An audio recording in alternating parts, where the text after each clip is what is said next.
When I talk about the short film, I mean a film that typically runs for less than 10 minutes. I agree with this, as short films are generally used to explore a single idea, and 10 minutes or under is long enough to do this. For example, Lovesick, which explores the idea of a guy falling in love with every girl he meets, or The Gunfighter, a short western comedy where the characters hear and interact with the narration. Would you please stop saying "said the oldest Henderson boy"? Implored Tommy, the oldest Henderson boy. What Edgar Allan Poe says about the unity of effect plays an important role in short films. A lot of short films end on a big reveal, and a unity of effect can be seen time and time again. For example, the film Doodlebug and Room 8. The best summary I've seen from a short film comes from Stephen McLeshan when he says, "They can be anything, but not a feature film."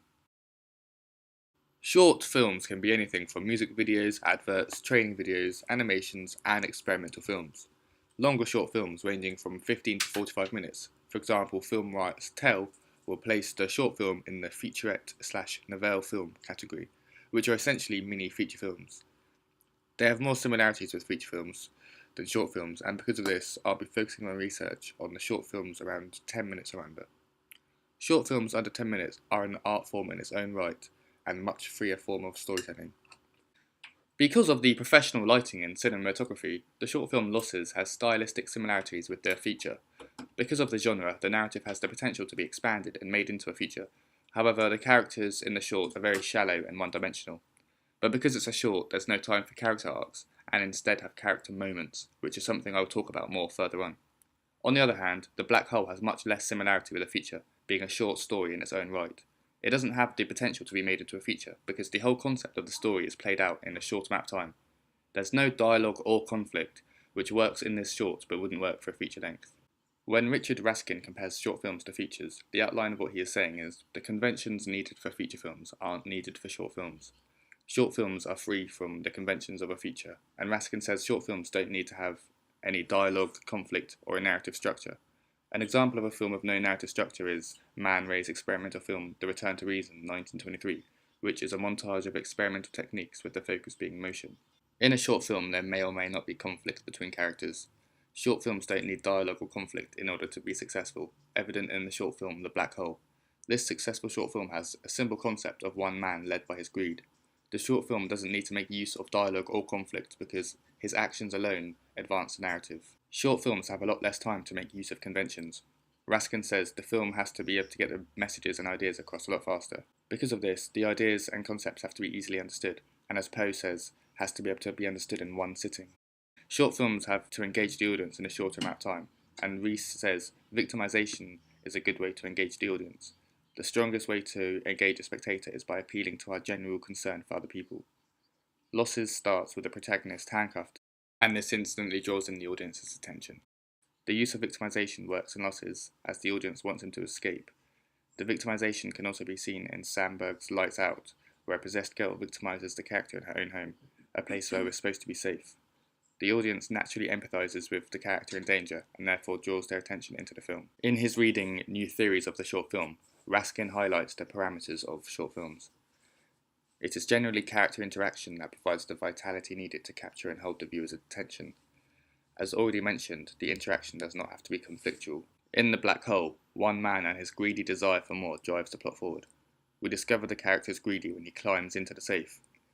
The powerful ending leaves us wondering what we would do with the same opportunity. The unity of effect in this short is made up of the Office sound effects and the build-up in tension when he uses the black hole for more and more. It ends in disaster for the man, and all that is left is the repetitive Office sounds. The character in Losses interacts in a way which shows us he's a trained soldier, first shown when he picks the locks off his handcuffs.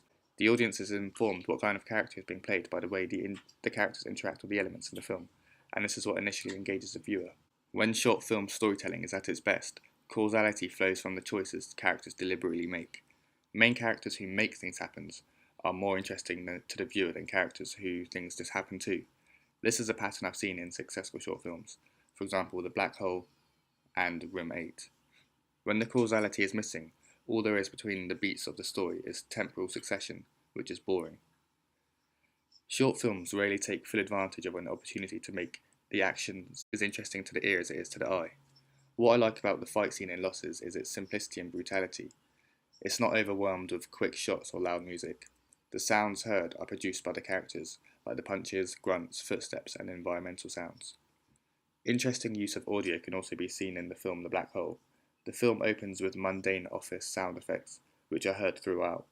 When he gets stuck in the safe, the sound gets louder and more intense.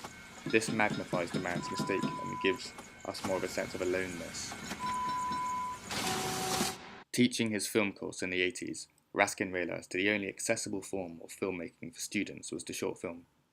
Furthermore, the first line of Rees's work towards the politics of short film is, the short film is often considered a student film genre.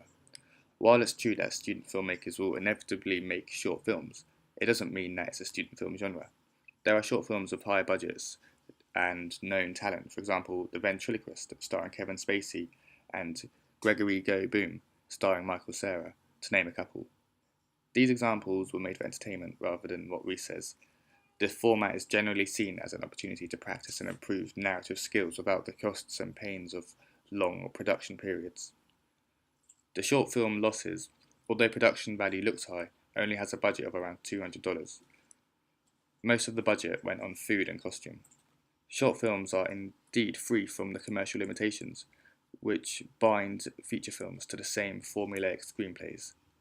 Because of this, short films can be a lot more adventurous and experimental. For example, the short film Portal No Escape, which is an adaptation of the video game Portal. Adaptations in general are huge in the short film genre, with adaptations of nearly every video game made. Rees says for a short film to be engaging, it has to be ambiguous. He also says this prevents the film from seeming cliché, while our concern for the characters in trouble won over by the story's lack of casual logic. The ambiguity in Room 8 is a huge part of the film.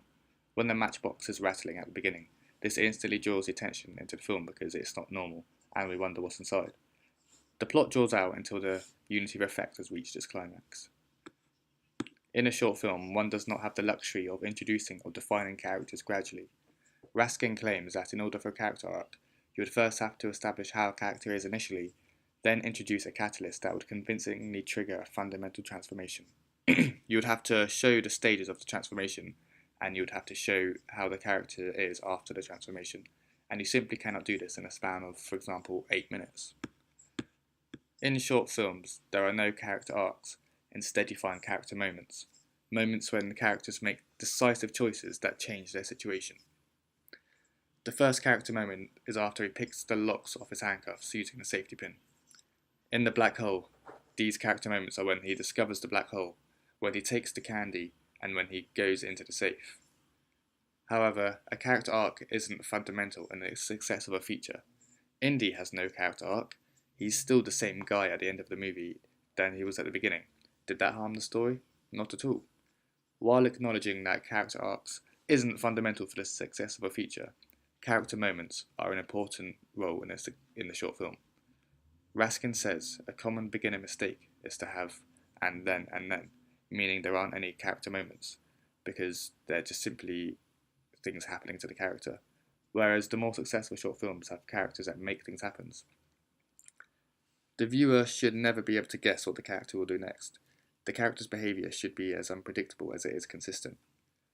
There are elements of unpredictability in Losses, for example when he stabs the pool cue through the guy's neck. In The Black Hole, the man displays consistency in his greed for wanting more. The audience would think that getting your hand in the safe is enough, but his unexpected greed is what leaves the impression on us as the viewer. Paradoxically, short films telling simple stories are more likely to be experienced by viewers as being deep. The simplicity leaves the viewer space to construct meanings and opinions. The viewer is able to explore the actions of the man after he gets trapped in a safe, as well as wondering what he would do with a similar gift. Raskin talks about the importance of closural strategies in short films. Endings often seem a curious aspect of the short film. In the films using the reframing strategy, the film ends as the full impact of the problem dawns upon us.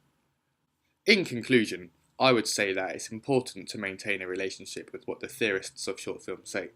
However, it's unlikely that all the writers of successful short films have studied these theories, leaving me to believe that these theories are already an integrated part of storytelling. To back up this conclusion, I'm leaving you with a final quote from Raskin.